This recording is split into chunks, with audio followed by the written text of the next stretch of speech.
Hi student, तो मैं sir आपके लिए कुछ सामान्य अध्ययन का सवाल लेकर आए हैं और याद रखिएगा मेरे लाडलो, उसी पे अभी हम चर्चा करने वाले हैं। जी, आपका एग्जाम बहुत ही ज़्यादा करीब है एसएससी जीडी का। जी, उसी से कुछ सवाल लेकर आए हैं प्रीवियस ईयर का, उसी पे अभी हम क्या करेंगे मेरे लाडलो, चर्चा करेंगे। हड़प्पा सभ्यता के लोग क्या थे? सवाल बहुत ही इंपॉर्टेंट है कि हड़प्पा सभ्यता के लोग क्या थे, ये किस पर निर्भर थे, बहुत इंपॉर्टेंट है। हड़प्पा सभ्यता जो सिंधु घाटी सभ्यता से रिलेटेड है। हाँ, हर एग्जाम में, चाहे वो एसएससी के एग्जाम हो, चाहे वो रेलवे के एग्जाम हो, चाहे वो यूपीएससी के एग्जाम हो, चाहे वो जेपीएससी के एग्जाम हो, हड़प्पा सभ्यता से एक सवाल पूछेगा ही पूछेगा, मतलब इस टॉपिक से। तो हड़प्पा सभ्यता के लोग जो थे, याद रखिए मेरे रसगुल्लो, शहरी थे। क्या पता है? शहरी थे। कहाँ के लोग? हड़प्पा सभ्यता के लोग क्या थे? शहरी थे। क्या बोले मेरे लाडलो? हड़प्पा सभ्यता के लोग क्या थे? शहरी थे। जैनियों के पहले तीर्थकार कौन थे? जैन धर्म के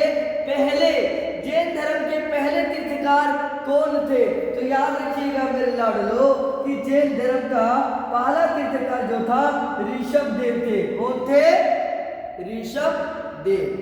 हम पहले बताए सवाल कि हड़प्पा सभ्यता के लोग थे क्या थे? शहरी थे या ग्रामीण थे? तो याद रखिएगा मेरे लाडलो, हड़प्पा सभ्यता के लोग क्या थे?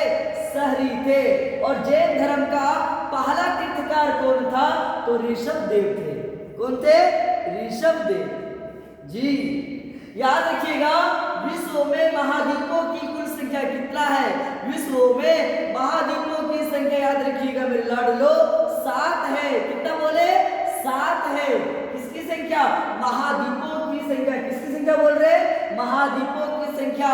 याद रखिएगा, विश्व में महाद्वीपों की कुल संख्या कितने हैं? तो 7 है।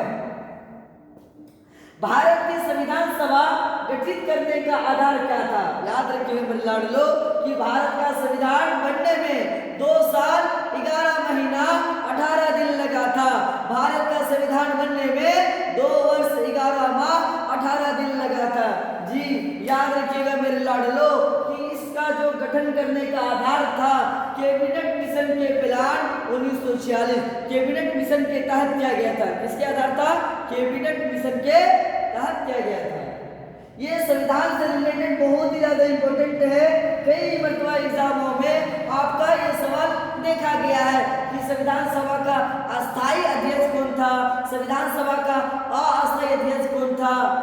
हाँ, अरुणाचल प्रदेश की सीमा लगने वाला राज्य या अरुणाचल प्रदेश से कौन कौन सा उसका सीमा लगता है, यह सीमा को छूता है? तो याद रखिए मेरे लाडलो, असम, नागालैंड और भूटान। क्या क्या बोले?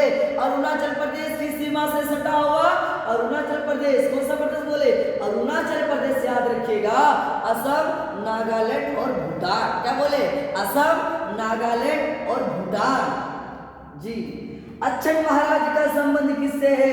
तो याद रखिएगा मेरे लाडलो कि अच्छन महाराज का संबंध नित्य से है। किससे है? नित्य से है। किससे है? नित्य से है। किसका संबंध? अच्छन महाराज का संबंध किससे है?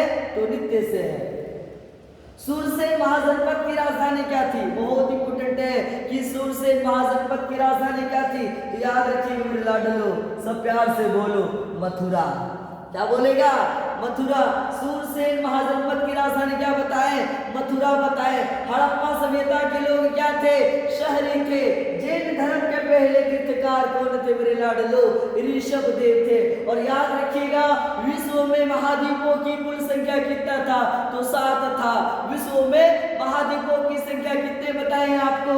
7 बताए। अरुणाचल प्रदेश की सीमा लगने वाला असम बताए, नागालैंड बताए और भूटान।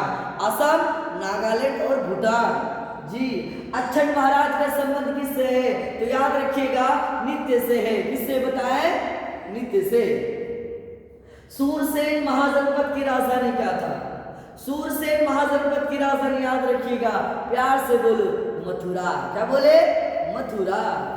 जी, नेपाल का क्षेत्रफल कितना है? तो ऐसा ट्रिक याद रखो, 14, 71, 81, क्या बोले 14, 71 और 81 वर्ग किलोमीटर। किसका बताए हम? नेपाल का। नेपाल की राजधानी क्या है? काठमांडू है।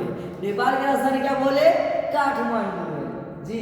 किसकी इलेक्ट्रॉन बंधुता सबसे कम है? तो याद रखिएगा इलेक्ट्रॉन बंधुता सबसे कम आर्गन का है। किसका बोले? आर्गन का। कुपिका के भीतर गुब्बारे जैसी संरचना होती है। तो कुपिका के जो भीतर है ना गुब्बारे जैसी जो संरचना होती है वो फेफड़े कहाँ होता है? फेफड़ा में जी। 1923 में किसके द्वारा स्वराज पार्टी की स्थापना की गई थी? स्वराज पार्टी की स्थापना याद रखिएगा मेरे लाडलो, मोतीलाल नेहरू। क्या बोले? मोतीलाल नेहरू और CR दास ने किया था। कौन किया था? मोतीलाल नेहरू और CR दास ने किया था। पार्सेक इकाई है। किसकी पार्सेक इकाई है? तो दूरी का है। किसकी है? दूरी का। किस वायसराय के शासन के दौरान भारत के 11 राज्यों में पहली बार चुनाव करवाया गया था? भारत के किस गवर्नर के शासन काल में, किस वायसराय के काल में याद रखिएगा 11 राज्यों में चुनाव कराया गया था? तो लॉर्ड लिथिगो। क्या बोले? लॉर्ड लिथिगो। क्या नाम बोले? लिथिगो। फूलों का अध्ययन क्या कहलाता है? फूलों का जो अध्ययन होता है उसे एंथोलॉजी कहलाता है। क्या कहलाता है? एंथोलॉजी कहलाता है। सूर्य से आने वाले हानिकारक पराबैंगनी विकिरण से होता है त्वचा का कैंसर होता है। कौन सा कैंसर बोले? त्वचा का कैंसर होता है जी। यदि आप हमारे चैनल में नए हैं तो चैनल को जरूर सब्सक्राइब करें। वीडियो पसंद हो तो वीडियो को लाइक करना ना भूले, कमेंट करना ना भूले और अपने दोस्तों में जरूर शेयर करें। जय हिंद, थैंक यू।